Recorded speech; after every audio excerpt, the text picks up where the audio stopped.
Rockefeller, the Oil Tycoon, by PJ, Olivia, Caitlin, Emily, and Jay.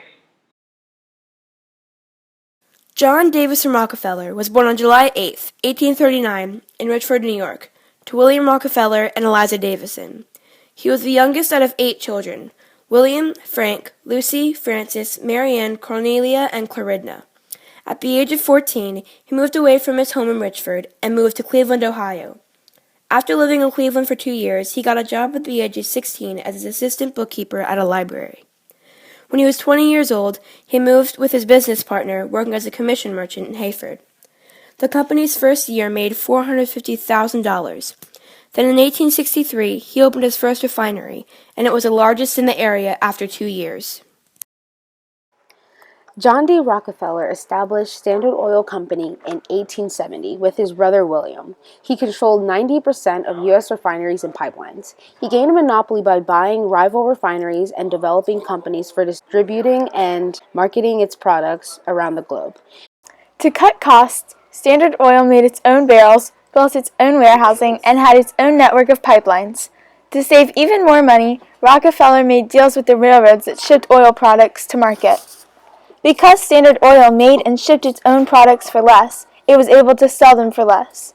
Smaller companies could not compete, and most of them sold out to Rockefeller. Others were driven out of business. How did Rockefeller earn so much power? It all started with his first act to save his company.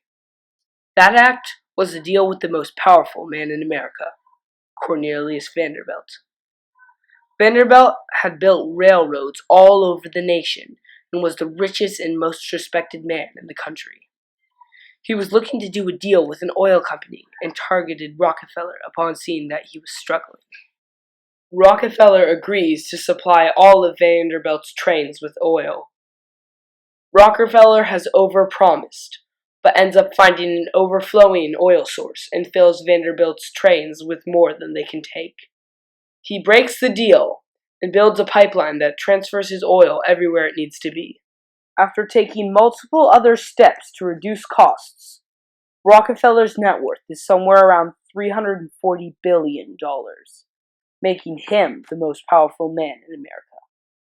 Rockefeller retired from running Standard Oil just before it was no more. In 1911, once the Supreme Court ruled that the company of Standard Oil broke antitrust laws that were meant to dismantle monopolies, the company was forced to break apart into over 30 companies that operated separately.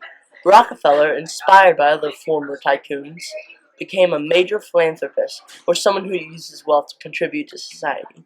He donated over $500 million to charities run by teachers, the church, and scientists. Rockefeller also founded what is now Rockefeller University. He had a simple goal: to reach the age of 100. Sadly, he only lived to 97 and died at his winter home in Florida, one of his many houses. He was buried underneath the Lakeview Cemetery in Cleveland. Rest in peace, John Davison Rockefeller, May 23, 1937.